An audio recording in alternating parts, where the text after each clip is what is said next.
จะเป็นเนาะพี่หนุ่มแคปหมูหรือพี่หนุ่มฟินเล่นนั่นเองผู้เจ้าขา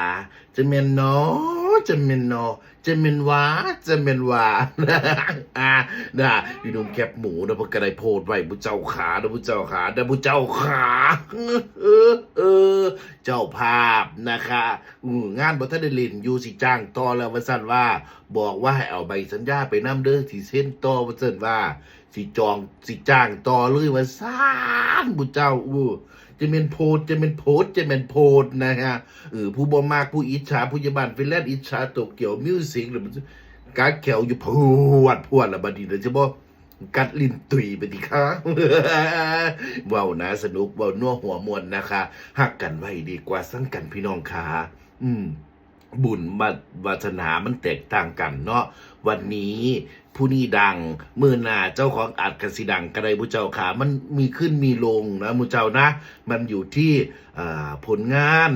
มันอยู่ที่ความสามารถนำผู้เจ้านะฮะสำหรับคนใดที่แบบว่า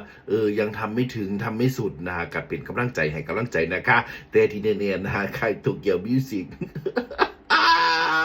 กระแสแรงมากปังมากนะคะปี 2568 นี้นะคะเดือนนี้เดือนมีนาคม 2568ผู้เจ้าขานะรอเบิ่งเป็นตรงไปนะตั้งแต่ครบปีนึงแล้วที่เพิ่นมาตั้งค่ายอยู่ที่จังหวัดขอนแก่นเนี่ย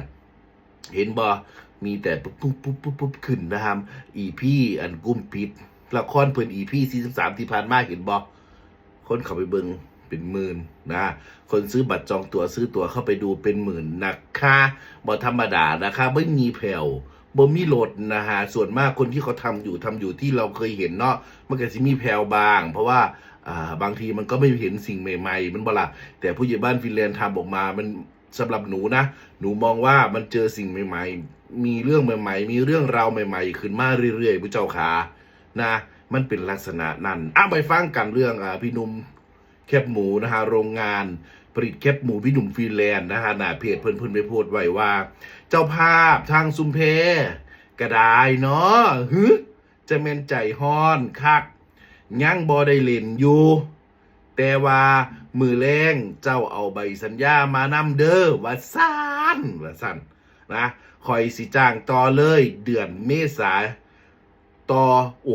สุดยอดจ้าว่าซั่นนะเข้าใจบ่พี่น้องนะประมาณว่ามือแรงเพิ่นสิไปทำการแสดงอยู่ที่ชุมแพ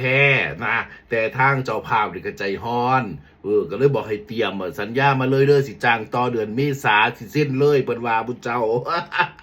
ขนาดบ่ทันได้เต้นบ่ทันได้การแสดงเด้อเนี่ยโพดโพเห็นบ่นี่ความหักความแพงความแบบไปแสดงใส่คนมวนเบิดแบบบุญเจ้าก็เห็นบ่ซั่นเพิ่นก็ถ่ายคลิปถ่ายหยังน่ะเพจค่ายโตเกียวมิวสิกถ่ายออกมาให้ดูนะแต่สมหญิงไปเด้อให้2 นิ้วเลยค่ะนะอินเตอร์เทนสนุกสนานบ่มีแบบเสียเวลาที่สิมานั่งโจนะคะใครที่ชอบสนุกนะฮะชอบมวนชอบสนุกชอบจอยนะคะอย่าลืมค่ายโตเกียวมิวสิกคอนเสิร์ตโตเกียวมิวสิกเอาไปแสดงในงานบวชงานบุญงานอย่างก็เอาไปได้ผู้เจ้าขาผู้ใดสนใจก็ติดต่อไปทั้งเพจค่ายเลยพิมพ์ก็ไปนะฮะทั้ง Facebook ทั้งอย่างก็ตามที่เพิ่นเฮ็ดไว้เด็ดส่วนมากก็ไปที่ค่ายนะเพจค่ายนะเพจ Facebook นะ